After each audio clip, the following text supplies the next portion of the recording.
RPP. Hoy fue el lanzamiento de la candidatura presidencial.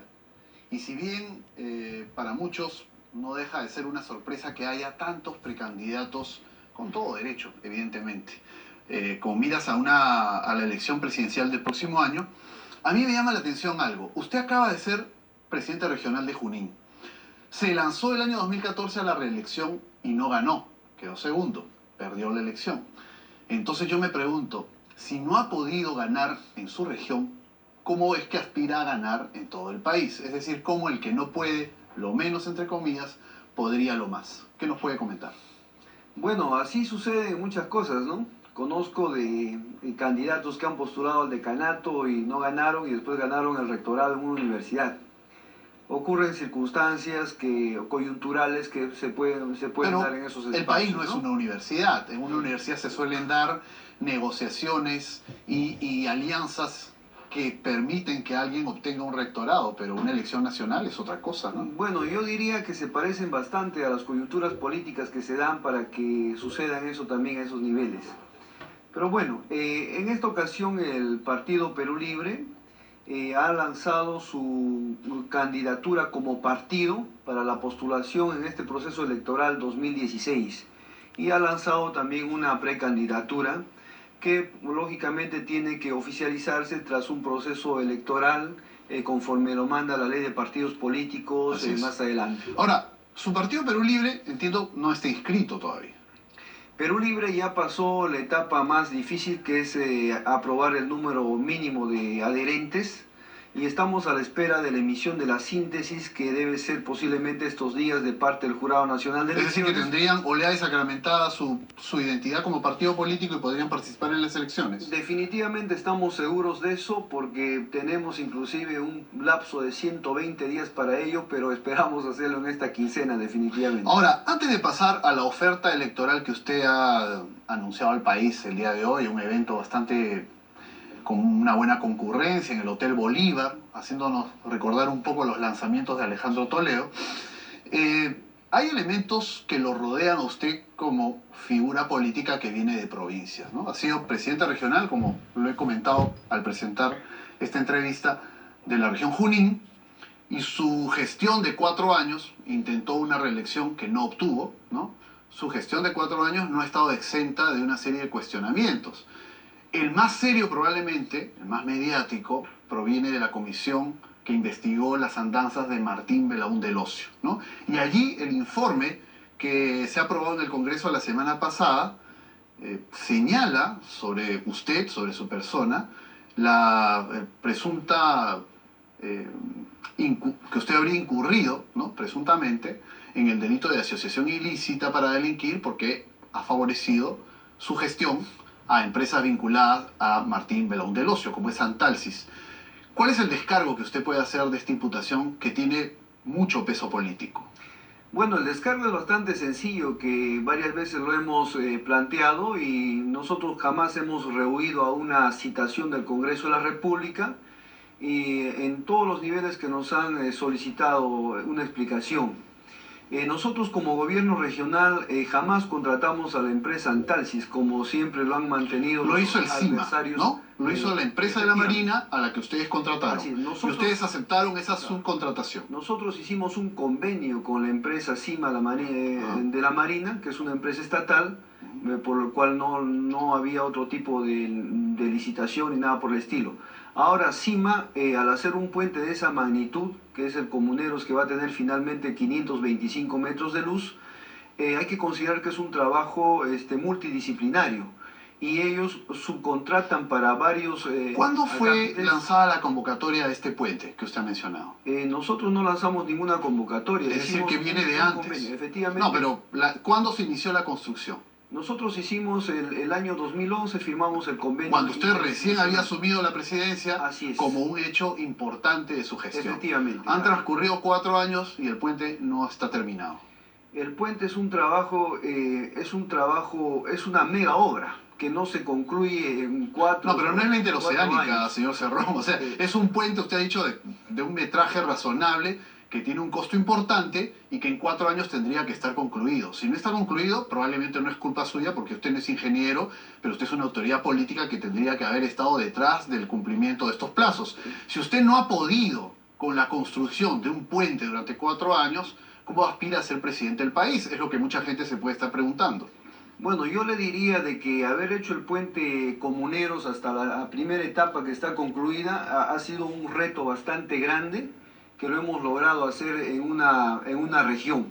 Este tipo de obras jamás se hicieron en Junín hace mucho tiempo. No existe una obra de esa magnitud y me atrevo a decir quizá en pocas regiones lo existe, caso en Arequipa que están haciendo el puente Chilina. Pero después no ha habido una obra de esa infraestructura ¿Qué le parece, que haya demorado ese tiempo? ¿Qué le parece si escuchamos, qué le parece si escuchamos lo que Marisol Pérez Tello dijo aquí en este mismo programa hace unos días? O mejor se lo leo, porque es muy cortito, ¿no? Ella ha señalado aquí en el programa, hay 56 millones invertidos y eran 51 millones inicialmente, ¿no? O sea, había un sobrecosto. Y de ahí se aumenta 5 más, bueno, lo que acabo de señalar. Nosotros nos corresponde que esta construcción estaba a cargo del CIMA. Y es el CIMA el que ha terminado subcontratando a la empresa del señor, vinculada al señor Belaúnde Locio, como es Santalsis, ¿no? Yo creo que los puentes son para cruzar, pero este puente, que usted ha mencionado hace un momento, pero este puente está en medio de la nada, porque está inconcluso, ¿no? A esta subcontratación le ha abierto las puertas a Martín Belaúnde Locio en la región. Y luego hemos visto que el actual gerente general de la región Junín también ha anunciado que se le va a acusar a usted como parte de la gestión que culminó el año pasado por estos hechos. ¿Usted no teme que estas acusaciones, que esta vinculación a Martín Belaúnde Locio lo vaya a perjudicar en esta carrera que ha iniciado como candidato a la presidencia?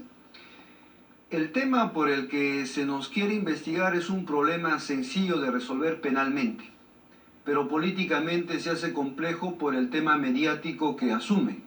Y eso es lo que a nosotros nos tiene bastante tranquilos en el tema jurídico. Ahora, esperar un mano suave del adversario político que ha asumido la región, yo creo que es algo de que no debemos esperar.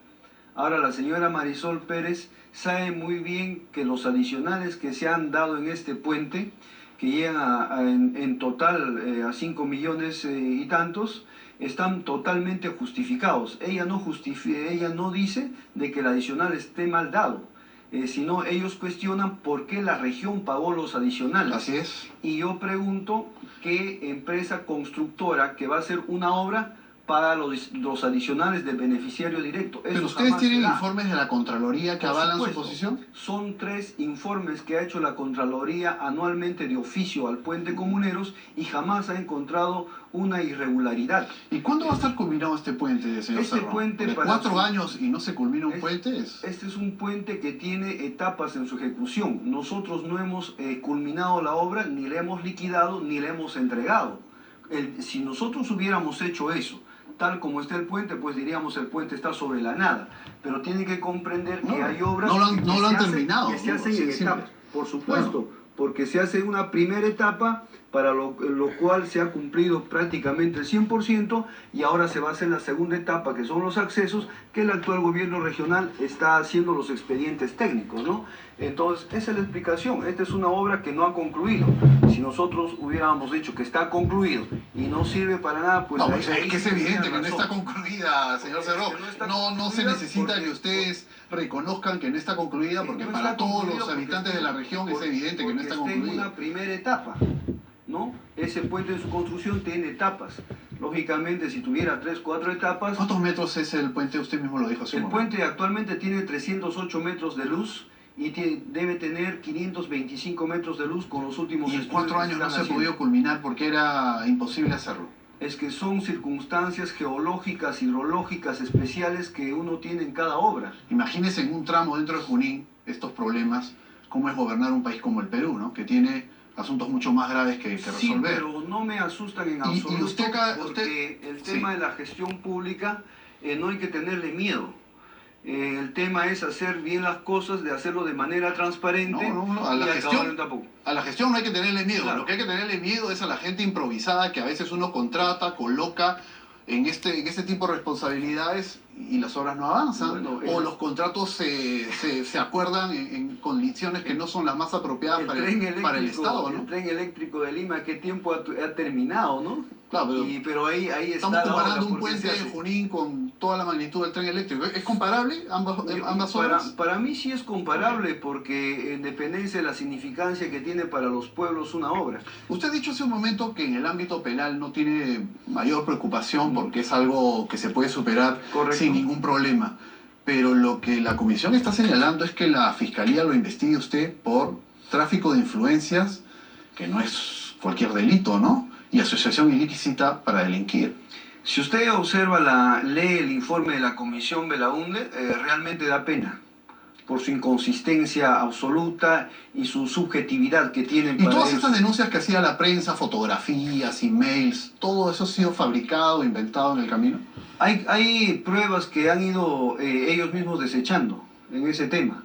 Entonces aquí lo que ellos finalmente concluyen es por qué nosotros dimos pase al pago del adicional, que está totalmente justificado y que nosotros no vemos nada de malo, ¿no? Y ellos están tratando de vincular que nosotros tuvimos una amistad muy cercana con el señor Belaúnde, que podríamos haber hecho un tráfico de influencia, ¿verdad? ¿Pero tuvieron reuniones o no? Nosotros no hemos tenido reuniones de trabajo, ni hemos contratado ninguna empresa del señor Belaúnde, eso que quede bastante claro. ¿Ustedes han tenido reuniones de qué carácter? ¿O ningún tipo de reunión? No hemos tenido ninguna Porque reunión. aparecieron fotografías en que se veía en una hora, pero eso era trucado. Según lo que usted nos está comentando. Yo no he visto las fotografías. Pero si salieron en televisión nacional, señor. Su defensa no se las ha mostrado en la comisión cuando lo citaron, tampoco le alcanzaron la información. No en absoluto. Solamente nos mencionaron en la fiscalía donde estamos actualmente en calidad de ¿Y usted no ha tenido testigos. ningún vínculo con el señor Belaúnde Lozo? No he tenido Eso es lo que ningún ratifica. vínculo como para nosotros decir Pese a que se queríamos hacer tráfico de mostraron influencia. correos electrónicos según los cuales él solicitaba que se aceleren ciertos... Correos electrónicos que no recuerdo, que nunca me llevaron a la bandeja, porque esos correos electrónicos bien me pueden exculpar a mí de todo, porque ahí, según lo que yo vi en el noticiero, ahí se manifiesta pues de que me están presionando, ¿no?, por algo que yo hubiera incumplido. O simplemente Entonces, lo está apurando para que se ejecute algún tipo de acción que él había solicitado. Ahora, es verdad, aquí, este no es un tribunal, no soy un juez, le alcanzo las preguntas que están en el tintero porque usted acaba de terminar una gestión y hay una serie de cuestionamientos al trabajo que usted ha realizado. Y al no haber sido reelegido, sin duda hay un impacto político que de Junín se transmite al resto del país, ¿no? Porque una autoridad que asume que ha hecho un buen trabajo, va a la reelección y no obtiene esa reelección, está recibiendo una nota desaprobatoria de sus propios coetáneos, ¿no? Habría que ver las circunstancias en que se da una reelección, ¿no? Esta es una reelección... Bueno, usted sabía a qué se presentaba, ¿no? Por supuesto, esta es una reelección en la cual se hace una conspiración política bastante fuerte contra nuestra agrupación Perú Libre. E imagínese usted a Pedro Pablo Kuczynski metiéndose en una elección regional y hablando contra Perú Libre, de igual manera a Hernando de Soto, a César Acuña, a Nano Guerra y a Carlos Brus. Es decir, la derecha nacional preocupada por un gobierno regional a punto de reelegirse, y se perdió por una cosa pírrica, no se ha perdido en una cuestión ni siquiera... No, fueron una segunda vuelta, Por eso mismo, pero con una diferencial corta, no pues 10%, 15 o 20% en absoluto. Y donde la televisión nacional de Canal 4 y Canal 5... Usted ha sido víctima de la conjura de todos los actores políticos en contra suya. Canal 4 y Canal 5, con todo el respeto, ¿cuándo se ha ocupado de nuestros problemas regionales? Jamás. Pero de las 14 regiones que íbamos a la segunda vuelta, las 4 últimas semanas solamente se dedicaron a cicatear al tema de Junín. Y lógicamente esas cosas influyen. Aparte que tuvimos que enfrentar una agrupación política que está siendo investigada por narcotráfico y por lavado de activos. Eso es interesante que se con sicariatos que se han dado en Junín, 2 asesinatos de sus propios candidatos y con un solo beneficiario. Ahora, señor Cerrón, todo esto genera pues los resultados que me pides que explique, ¿no? Señor Cerrón, hace un momento usted ha señalado que no ha tenido ningún tipo de contacto con el señor Belaúnde del Ocio, que no hay fotografías, no hay imágenes. Sin embargo, producción me comenta que tienen una fotografía porque en algún momento ha sido parte de las investigaciones, de lo que han presentado diversos programas periodísticos de investigación. ¿Qué le parece si vemos la imagen que la van a poner en pantalla? Por supuesto. Ahí está claramente Sí, sí. el señor Martín Sí. Belaúnde del Ocio, Así es. usted, el señor Santos, presidente Correcto. regional de Cajamarca. Correcto. Esa fotografía, ¿cómo la podemos explicar? Ya, es una fotografía que se da en la región Cajamarca. No es trucada. Donde fui, No es trucada. no, Entonces usted se ha tenido una reunión con el señor Belaúnde del Ocio. ¿Me permite? Por supuesto, por favor? adelante, sí. Que se tomen la foto con un político no dice que se ha tenido una reunión. Esta es una foto que se da en el contexto de la juramentación de cargo del señor Gregorio Santos En Cajamarca. en Cajamarca, donde después todo el mundo se toma foto con los políticos. Y uno no puede estar pues diciendo que no se tome, ¿no? Y esa es la explicación. Pero usted se ha visto esta fotografía antes. Sí he visto esa fotografía. Entonces, ¿por qué no nos supuesto. dice, hay fotografías de eventos protocolares, pero yo no he tenido reuniones con el señor como usted ha señalado? Eso lo he Usted explicado, lo que ha sí. dicho es, yo no he tenido reuniones y tampoco hay fotografías porque les pregunté exactamente, porque en algún momento recordaba haber visto estas imágenes en un Una reportaje. fotografía no quiere decir que uno haya sostenido No, no. reuniones. Por eso le pregunto Correcto. como tema separado, ¿no es cierto? Bueno. ¿Ha tenido reuniones? Entonces le entendí. ¿Ha tenido fotografías? Simplemente por un tema de transparencia, Claro, porque por supuesto. es evidente que la ciudadanía verá toda esta Por información y evaluará, y según eso considerará que usted está o no comprometido en estos asuntos, Correcto. como señala claramente que no, ¿no? Estamos de acuerdo. Pero hay también más imágenes, me parece, que están en estos Sí. informes de prensa. ¿Qué le parece si lo vemos? Correcto. Correcto. ¿Esta fotografía es en Cajamarca también? Porque aquí vimos al señor Martín Belaúnde del Ocio con otra vestimenta. Así es. Yo no recuerdo esa fotografía. Yo no estoy Lo en que, esa señala fotografía. lo que señala la leyenda de la foto, ¿no? Es que una serie de presidentes regionales, funcionarios, están presentes en su juramentación. Ese día de la juramentación, Suya, en yo no Junín. lo vi al señor Belaúnde. No lo vio, pero Ni me- esa fotografía ni es me- de la ni me- actividad en la que usted Es juramentó. posible que sea, pero yo ni recuerdo ni me reuní. Ahora una foto que yo estuviera dándole la mano o algo de eso, estoy seguro que no hay. Bueno, no ha salido todavía.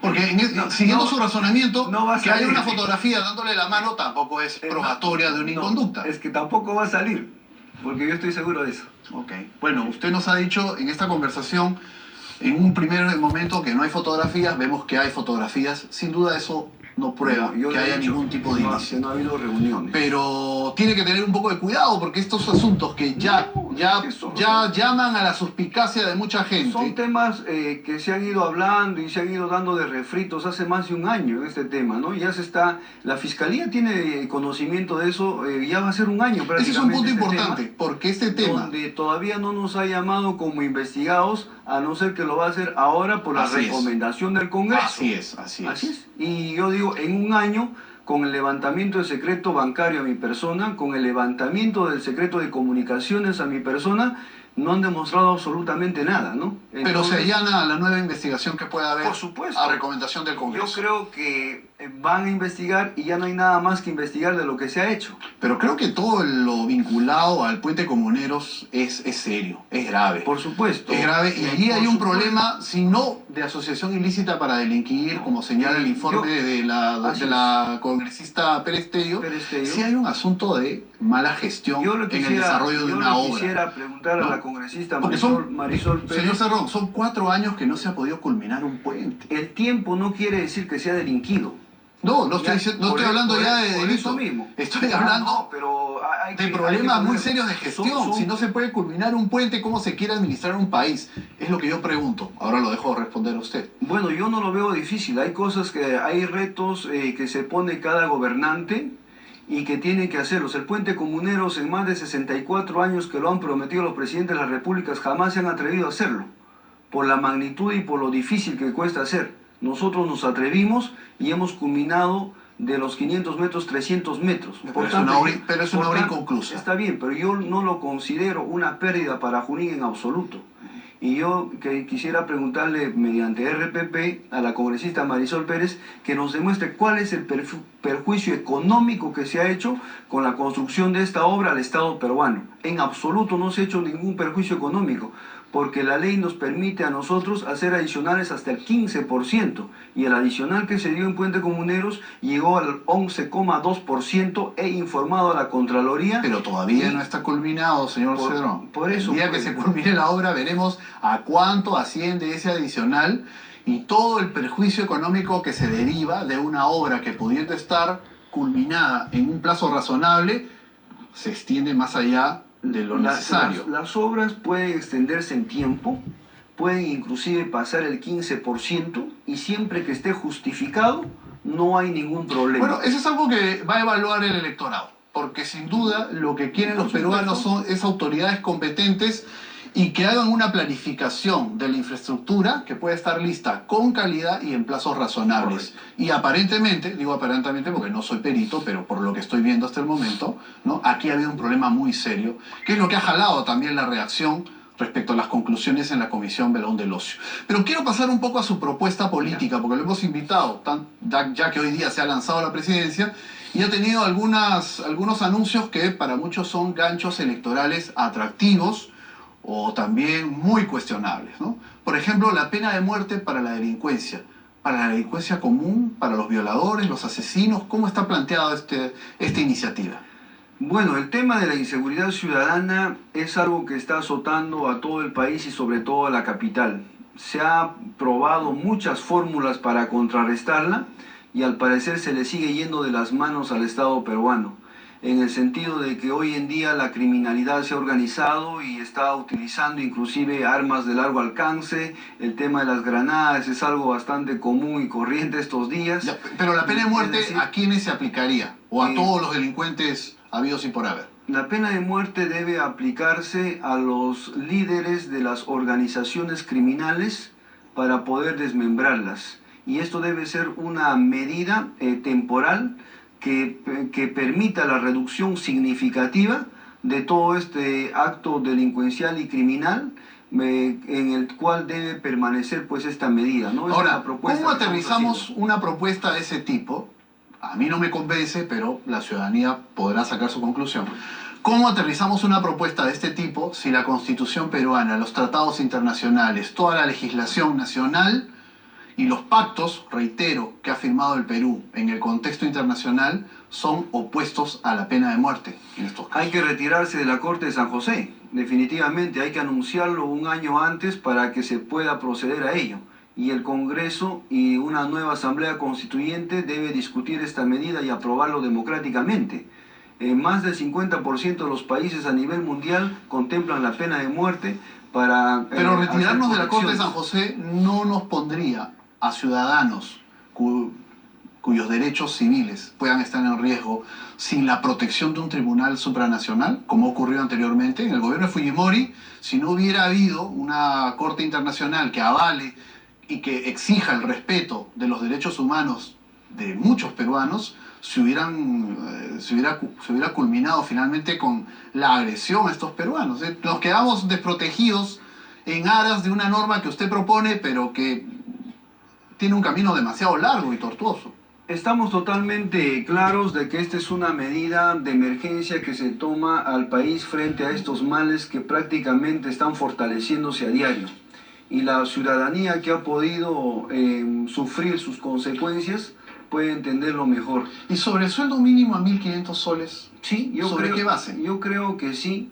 En el Perú, porque también podría haber planteado 2.000 soles, 3.000 soles, pero ¿cuál es la base económica que justifique un sueldo mínimo de 1.500? En el Perú no hace falta mayor dinero, Pedro. En el Perú lo que hace falta es un reparto equitativo de la riqueza que tiene la patria sobre todos los trabajadores y los demás componentes de la sociedad. O sea que usted nacionalizaría ciertas actividades económicas para ese dinero distribuirlo entre peruanos que no tengan una situación económica holgada, aceptable o según el concepto. Sin entrar al plano de las nacionalizaciones, nosotros como presidentes regionales muchas veces hemos ido al Ministerio de Economía y señor Cerrón, el Estado no paga sueldo mínimo, lo pagan los particulares. Una persona cuando contrata a un dependiente en una bodega y con suerte le paga sueldo mínimo, si este se dobla o se aumenta indiscriminadamente, no va a tener luego cómo pagarle a ese trabajador ese dichoso sueldo mínimo.